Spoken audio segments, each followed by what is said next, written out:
Fala pessoal, tudo bom? Começando mais um vídeo aqui no canal e essa semana é super especial porque é o primeiro PQ Report, né? Planetary Qualifier Report da semana um dos PQs ao redor do mundo e aqui do Brasil.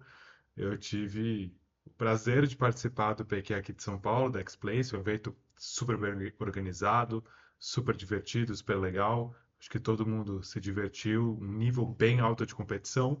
Eu tive a felicidade de conseguir ficar no top cut, ficar no top 8, perdi nas quartas de final, perdi para o campeão, pelo menos isso, né? Acabei perdendo para o Navarro, que ficou campeão do torneio com Palpatine amarelo.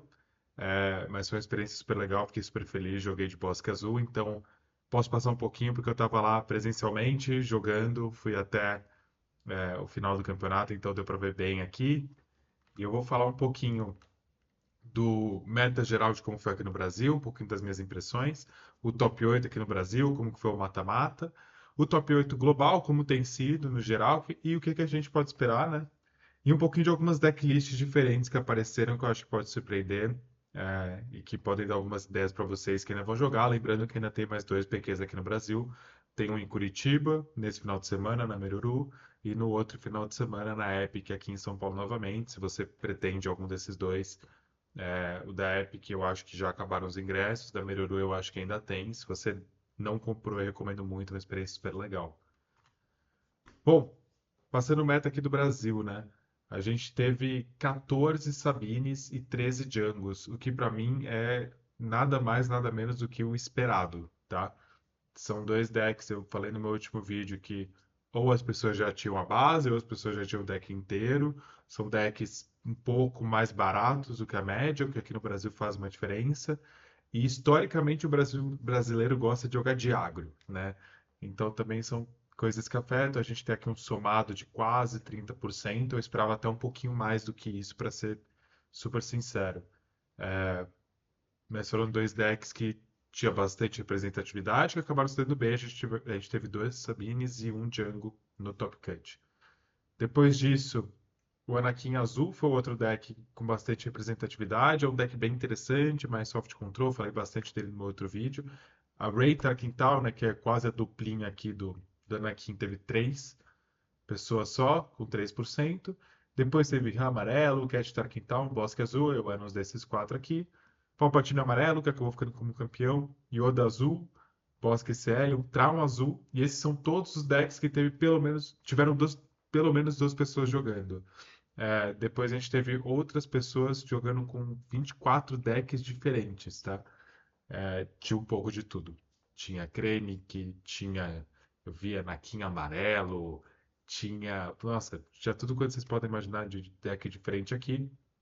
O que mostra que o meta tá bem diversificado, sim. Que dá para jogar, né? 30% quase das pessoas jogando com outros decks que são esses aqui, talvez os mais representativos do meta. Então, no geral, não tive grandes surpresas, para ser bem sincero. Esses dois já eram os decks, para ser bem sincero, esses três já eram os três decks que eu tinha mais expectativa que as pessoas jogassem. Achei que mais gente ia jogar de RAM, então aqui talvez uma pequena surpresa. A grande surpresa para mim é a falta de Quinlan Tarkental nessa lista aqui. É um deck que tem visto bastante jogo lá fora, ganhou um dos PQs, e a gente não viu grande representatividade dele aqui no Brasil. Eu acho que a gente não viu nenhum dele, na verdade. Então essa para mim foi a grande surpresa, foi a ausência do Quinlan aqui.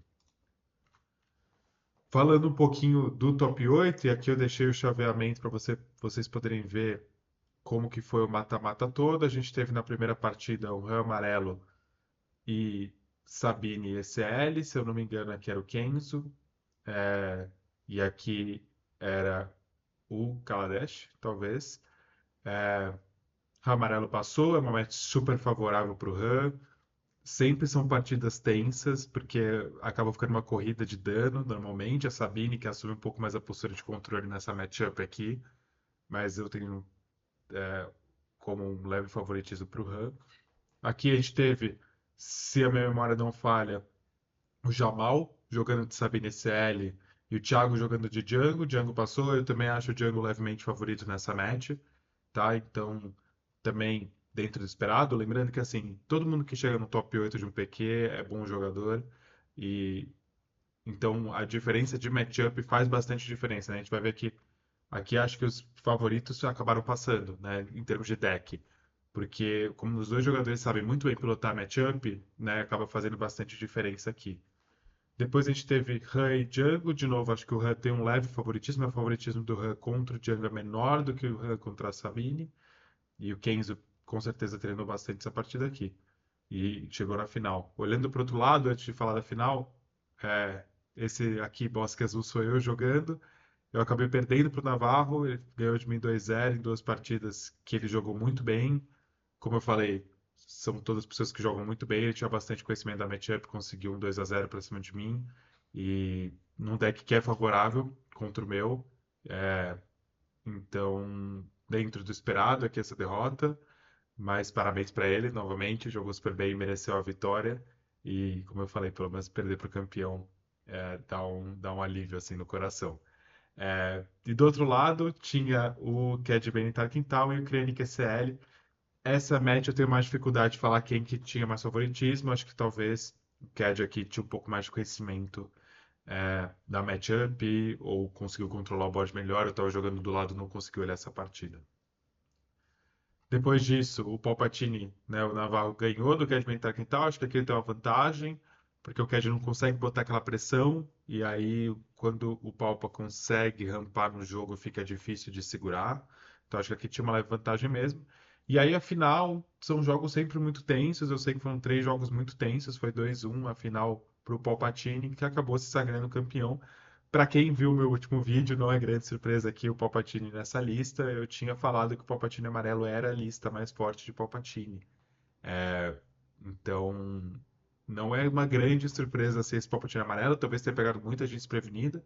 Acho que o grande lance é que ele é muito fraco contra a agro, né? A match contra a Sabine é muito difícil. Mas se você consegue escapar dela ao longo do mata-mata, ele tem bastante vantagem contra outros decks, principalmente decks ou um pouco mais controles ou um pouco menos agro, que querem controlar um pouco mais o board. Então, ele acabou dando matches boas aqui, escapando de Sabine, escapando de Django, conseguindo chegar na final e levando. Parabéns de novo pro Navarro, primeiro campeão, vai representar a gente lá em Las Vegas. Tenho certeza que vai representar a gente super bem lá. E aí, o que que o Navarro vai esperar lá no Mundial, mas o que tem aparecido assim ao longo do mundo, ao redor do mundo, né? Bastante Sabine, como sempre. Sabine é o mesmo deck desde sempre, então as pessoas costumam jogar bastante, costumam ter bastante repetição, deck de conforto do pessoal. A gente teve 19% de Sabine. E aí aqui acho que são as duas grandes diferenças para o que a gente viu no Brasil, né? O Han aparecendo como segundo com 14% do meta. O Han é um deck muito difícil de jogar contra também, mas lá fora as pessoas têm gostado bastante dele, tendo indo bem nos campeonatos. Teve, além dos PQs esse final de semana, teve o campeonato da Star City Games lá nos Estados Unidos. Um dos dois dias teve uma final entre dois runs, duas listas diferentes, uma lista mais voltada para pacote rebelde, outra lista mais o padrão que a gente conhece. E aqui a grande diferença, né, que é Queenland Tarkental aparecendo como quase 10% do meta lá fora, e aqui no Brasil não aparecendo, não tendo representatividade, ganhou um dos campeonatos fora, então não sei exatamente o porquê que aqui no Brasil esse deck não pegou. Pode ser que em Curitiba isso aqui mude, é um deck novo, as pessoas ainda estão pegando ele, então pode ser que isso aqui mude, eu espero que a gente vai começar a ver, é um deck forte, é um deck que tem uma match boa contra o Real, é um deck que tem uma match razoável contra a Sabine, dá pra jogar, é, mas que se dá bem contra outros decks também. Eu espero que tenha um pouco mais de representatividade. Vou ficar surpreso se não aparecer de novo em Curitiba. E se não aparecer, eu vou estar aqui de novo falando na semana que vem, que é uma surpresa, porque eu espero que apareça, porque é um deck bem forte, tá? Aí de resto, eu acho que sem grandes surpresas. Jungle, Cad Bane, Bosque com mais ou menos o mesmo percentual, Anakin com bem menos do que aqui no Brasil, né? Então as pessoas talvez que gostariam de jogar de Queenland jogam de Anakin aqui no Brasil. São estilos levemente parecidos por causa de uma questão de controlar um pouco a mão do seu oponente. O Queenland mais pro lado agressivo, o Anakin mais pro lado controle. Mas tem um pouco de uma ideia parecida. Palpatine amarelo aqui de novo. E aí uma lista do Han verde aparecendo um pouco lá fora também. Esses são decks, né, percentual de decks que pegaram top 8 ao redor do mundo. E aí a gente tem Quinlan, Kira e Krennic, os dois A Kira tem tanto ECL quanto a base verde e o Krennic ECL, né? E aí, de novo, 25 outros decks. Isso é muito legal. Mostra que o meta tá saudável, mostra que é possível jogar com outras coisas, que não é só esses principais decks aqui que podem bem, que podem. Inclusive, a gente teve alguns campeões diferentes, eu vou passar algumas listas aqui para vocês. Mas isso aqui para mim é muito legal. Como a gente consegue ter decks diferentes, pegando top 8, indo bem nos torneios, cara. Teve Fennec, teve Quinlan Verde, teve de tudo, assim, ao redor do mundo. Isso é muito legal. Alguns eventos menores, outros eventos maiores, mas isso aqui é um indicativo bem bom de que o jogo está num balanceamento saudável e que dá para você surpreender as pessoas mesmo com um deck mais off-meta. E aí, passando algumas decklists campeãs, eu tenho duas decklists de arquétipos que eu não mostrei no meu último vídeo, e obviamente eu vou começar com a lista do nosso campeão aqui, o Navarro. Eu tirei alguns dias um pouquinho a mais para estudar um pouquinho essas decklists e passar. Acho que essa aqui, se você quiser saber um pouquinho mais sobre ela, tenho certeza que o Navarro vai fazer um vídeo em breve sobre ela. Eu já convidei ele para vir aqui falar um pouquinho também para vocês sobre a lista, mas a ideia é basicamente segurar o jogo, né, tirar o que é importante com a Basine da mão, No Good To Me Dead, Cloud Rider, Emperor's Royal Guard, todas essas cartas são feitas para você segurar o jogo, conseguir rampar e chegar nas suas grandes ameaças, né? Darth Vader, Maul, Devastator, Reinforcement Walker, etc. A ideia do deck é essa, é você segurar o começo de jogo, rampar rápido, chegar nessas ameaças e acabar com o jogo, né? Por que que ele tem tanta dificuldade contra agro? Porque o agro consegue passar por cima disso aqui e o Papa não consegue chegar nessas ameaças. Mas se ele consegue, ele acaba dominando o jogo, né? E aqui no sideboard, é, essa carta aqui é aquela que tira cartas do Smuggle, então é muito boa contra HUD. Traitors é muito bom contra decks com um pouco mais do topo de curva. Então você vê que o sideboard é bem voltado para decks mais controle ou mais soft control, porque Traitors rouba cartas. Traitors rouba cartas no começo do jogo, então consegue ajudar a segurar para chegar lá. Pop's Return, Cad Bane e Relentless são cartas mais pro final do jogo. Então, é um deck que você vê que está um pouquinho pré-sideado para essas matches um pouco mais agro. Acho que o Navarro imaginava que ia ter bastante desse meta e ia conseguir controlar melhor com um deck mais pré-sideado para matches mais agro. Então aqui tem muita coisa para RAM e mais coisa para topo de curva. Então, cara, um deck super legal, super diferente. Se vocês forem testar, obviamente a lista dele é muito boa, é um bom ponto de começo para testar aqui o deck desse arquétipo que é bem diferente, bem legal e foi o campeão aqui do PQ de São Paulo. Em Toulouse, a gente teve uma Kira verde, não é ECL, é uma Kira com uma base de 30. Verde é muito parecido com a Kira que a gente viu no último set, né? Inclusive, acho que a única carta nova é Devastating Gunship, que é uma nave que tem grit e mata uma unidade inimiga com 2 ou menos de vida. De resto, é a mesma ideia da Kira do passado, também um pouco dessa ideia do ramp, mas é um deck que tem um pouquinho menos o topo de curva, rampa um pouco menos, o Palpatine faz muita diferença aqui, ele estabiliza um pouco mais o começo do jogo, mas tem menos força no final, e consegue comprar um pouco mais de carta, com Pershing, é, e tem um pacote de controle mesmo um pouco mais forte, né? Então, Power of the Dark Side, Pyke Sentinel, Client para curar, Vigilance, etc. Então o deck tende a estar um pouco melhor contra as matches mais agro e um pouco pior contra os topos de curva, né? E aqui a gente vê a mesma ideia. Então, tirando o top target, que obviamente é entre matches como Django e Sabine, as outras cartas, a grande maioria é para topo de curva. Relentless é para jogar contra decks do tipo Anakin e Bosque. Então é a mesma ideia, é parecido, um meta um pouco mais agro e que esses decks precisam se preparar já no main para ter mais chance e depois precisar ganhar só uma das últimas duas partidas. Se você está familiarizado com Krennic ou com a Kira do primeiro set, é um deck muito parecido que você pode pegar aqui e com certeza vai se dar bem. Ganhou em Toulouse fazendo 6-0 no Suíço e depois indo para o mata-mata e levando a competição inteira. E aí, talvez a grande surpresa desse final de semana que tenha sido Quinlan Voss SL. É, essa é uma lista do estilo Swarm, né, que a gente chama. Então a ideia é colocar várias unidades em campo e continuar colocando, e você trocar com o seu oponente ter essa vantagem, porque você vai trocando de maneira vantajosa com Bounty Hunter's Quarry, que é uma carta que você busca no seu deck, uma unidade joga ela em campo. Cogvent, que você também, quando ele morre, você coloca uma unidade no cemitério, você pode jogar ela. Essa carta nova, o Hu Yang, não sei como falar o nome dela, mas você consegue bufar uma unidade sua. General's Blade é uma carta que tem começado a aparecer. Tenho visto Sabines jogando com General's Blade, tem sido uma tag interessante. E a ideia do deck é basicamente essa: você controlar o board tendo muitas unidades, e aí você consegue, com o Swarm, né, com o enxame, acabar com o jogo e colocar muito dano, não deixando o seu oponente respirar. Então, é uma lista que eu acho que pegou absolutamente todo mundo de surpresa, ganhou o PQ de Chicago. É, pode ser que apareça um pouco mais, porque não é um deck nem um pouco caro. Na verdade, é um deck bem barato, que dá para você sair. Acho que do deck do Luke no Starter Set tem bastante coisa já daqui. E aí você consegue pegar bastante coisa rara, bastante coisa comum, incomum, melhorar e montar esse deck aqui. É uma opção budget para quem está começando. É um deck difícil de pilotar, obviamente. Todos os decks de Swarm, você precisa muita decisão de troca, muita decisão de quando você vai, né, na base do seu oponente, quando você vai trocar, quando você vai ser um pouco mais controle. Mas talvez seja o deck mais interessante aqui do final de semana e que com certeza pegou muita gente de surpresa. Eu acho que o nosso amigo aqui, que ganhou quando sentou na frente dos oponentes, 90% não fazia a menor ideia do que esse deck fazia. E isso com certeza gerou para ele uma vantagem ao longo do torneio, né? Então, bem interessante, fica aqui a lista para vocês. Se algum de vocês testar e jogar com ela no PQ, me avise aqui nos comentários como que vocês foram depois, que eu tô curioso para ver como ela vai se desenvolver. Eu acho que talvez a gente veja um pouquinho dela nesse final de semana, porque é um arquétipo bem legal e uma lista bem interessante.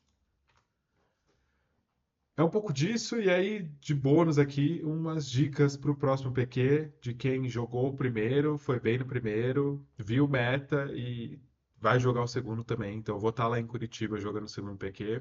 É, cara, olha bem o meta. Eu acho que o meta está claramente mais voltado para o agro, então a gente vai continuar vendo bastante Sabine, bastante Jungle, Han, e aí o Anakin, né, outros decks um pouco mais diferentes.